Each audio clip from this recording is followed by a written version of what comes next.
आप सभी को दीपावली की ढेर सारी शुभकामनाएं। तो वहीं आज आपका प्रकाश का पर्व है, तो वहीं आज आपका गणेश और लक्ष्मी का पूजन भी है, क्योंकि दीपावली के दिन हम लोग गणेश और लक्ष्मी जी का पूजा करते हैं और घर में धन और सुख समृद्धि की कामना करते हैं। लेकिन अभी भारत में पटाखे को लेकर के संग्राम छिड़ा हुआ है कि पटाखा दीपावली के दिन फोड़ना चाहिए कि नहीं फोड़ना चाहिए, और पटाखे पर बहुत राज्य में प्रतिबंध भी लगाया गया है और दिल्ली में पूरे तरीके से पटाखे पर प्रतिबंध लगा दिया गया है। दिल्ली का जो वातावरण अभी पूरे तरीके से दूषित बना हुआ है, गैस चैम्बर दिल्ली बना हुआ है उस वजह से। तो वहीं आपको इस वीडियो में पटाखे का इतिहास भी बताएंगे कि पटाखे का शुरुआत कहाँ से हुआ और कब यह भारत पहुँचा। आइए वीडियो को अंत तक देखिएगा, तभी समझ पाएंगे। नमस्कार, मेरा नाम विश्वजीत कुमार और आप देख रहे हैं वाक फॉर इंडिया न्यूज। इन दिनों भारत में पटाखे पर राजनीतिक घमासान छिड़ा हुआ है, जहां बीजेपी पटाखे को सही ठहराने में लगी हुई है। बीजेपी के जो प्रवक्ता हैं वो आए दिन पटाखे को सही ठहराने में लगे हुए हैं, तो वहीं इस पर राजनीति भी हो रही है। और जो आपका जो राजधानी में जो आपके अरविंद केजरीवाल हैं, पटाखे पर पूरी तरीके से प्रतिबंध लगाए हुए हैं, जिसको लेकर के बीजेपी का कहना है कि जब हिंदुओं का फेस्टिवल आता है तभी पटाखे पर प्रतिबंध लगता है। और विभिन्न राज्यों से भी खबर आ रही है कि पटाखे को लेकर के आदेश जारी किया गया है। झारखंड में भी 2 घंटे का ही पटाखा फोड़ने का इजाज़त दिया गया है। लेकिन दीपावली जो प्रकाश का पर्व है, दीपावली के दिन हम लोग दिया को जलाते हैं और लक्ष्मी गणेश का पूजा करते हैं और घर में लक्ष्मी जी का आने का जिस तरह से प्रार्थना करते हैं और घर में सुख समृद्धि का कामना करते हैं आज दीपावली के दिन। तो यहाँ पटाखा कहाँ से आता है समझ में नहीं आता है। दीपावली के दिन हम लोग दीपावली के दिन अपने दोस्त, अपने मित्रों से, अपने रिश्तेदारों से मिलने जाते हैं, नया कपड़ा पहनते हैं, मिठाई खरीदते हैं, एक दूसरे के साथ मिठाई साझा करते हैं और एक दूसरे को दीपावली के दिन गले लगाते हैं। और आज पूरे तरीके से लक्ष्मी जी और गणेश जी का आज का दिन है और उन्हीं का पूजन होता है। और लोग घर में सुख और समृद्धि के जो देवता हैं गणेश जी और जो धन की देवी हैं लक्ष्मी, दोनों का पूजा होता है। और पूजा पाठ होने के बाद लोग तरह तरह के पकवान भी बनते हैं जो खाते हैं और अपने जो रिश्तेदार हैं, जो आस पास में जो पड़ोसी होते हैं, उनसे जा कर के भी खुशियाँ को साझा करते हैं। और मिठाई बांटने का आज का दिन का परंपरा है दीपावली का दिन का भारत में। लेकिन भारत में जो पटाखा आया ये कब आया और पटाखा का शुरुआत कैसे होता है, आइए आपको बताते हैं। दरअसल चाइना में, चीन में सबसे पहले पटाखा का शुरुआत हुआ था। और चीन में आपका 6वीं से आपका 9वीं सदी के बीच में पटाखे का जिस तरह से खोज हुआ था आपका बारूद का, और बारूद का जो खोज हुआ था वो आपका टांग वंश है। चाइना में एक टांग वंश था जिसने इस पटाखे की खोज की थी, इस बारूद की खोज की थी आपका 6वीं से 9वीं शताब्दी के बीच। तो वहीं आपका भारत में जो पटाखा कैसे पहुंचा, भारत में चाइना के सहारे ही भारत में पटाखा पहुंचा।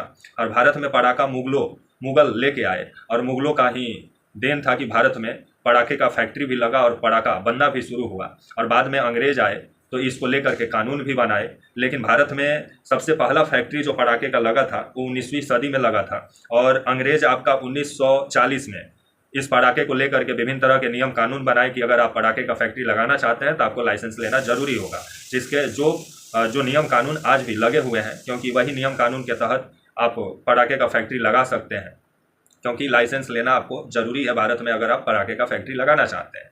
तो वहीं आपका दिल्ली में पहली बार पटाखा फोड़ा गया था और किसके लिए फोड़ा गया था वो भी आपको बता देते हैं। दिल्ली में पहली बार आपके मंगोल के एक शासक थे आपका हुलक खान के स्वागत में दिल्ली में पहला बार पटाखा फोड़ा गया था। और पटाखा का इस्तेमाल सबसे पहले मुगलों ने ही किया था, जिसके बाद से भारत में पटाखे की शुरुआत होती है। और आज भारत में ये जो पटाखा फोड़ने का जो रिवाज है, आजकल शादी ब्याह हो या हर एक शुभ काम हो उसमें पटाखा फोड़ा जाता है। लेकिन ये जो पटाखे फोड़ने की जो परंपरा है चाइना का परंपरा है, क्योंकि चाइना में पहले लोग क्या करते थे, जो बांस होता था बांस को जलाते थे तो उसमें से आवाज़ होता है। आप गांव में भी देखते हैं कि जो बांस होते हैं, जो पक गया हुआ बांस होता है, उसको आप जलाएंगे तो उसका जो गट्ठा होता है वो जब फटता है तो आवाज़ करता है।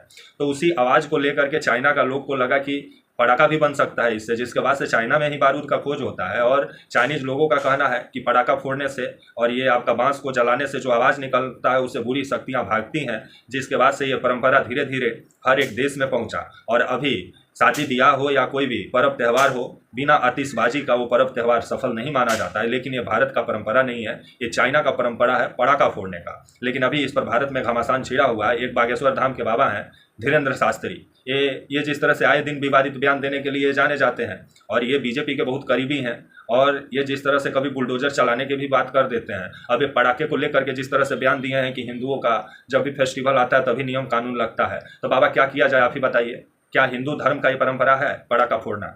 आप तो अपने आप को हिंदू धर्म का ज्ञानी बोलते हैं, लेकिन आप बावाली बाबा से कम नहीं है।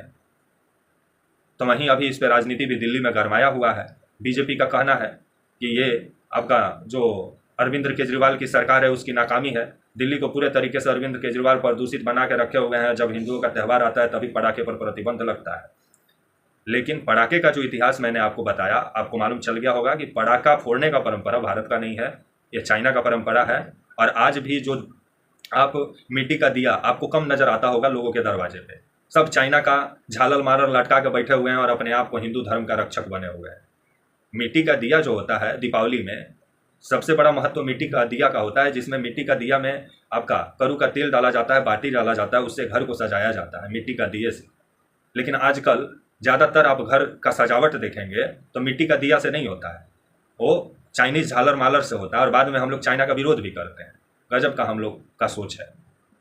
अगर हम लोग वाकई अपने धर्म के प्रति सचेत हैं तो हम लोग को मिट्टी का दिया इस्तेमाल करना चाहिए अपने घर को सजाने के लिए।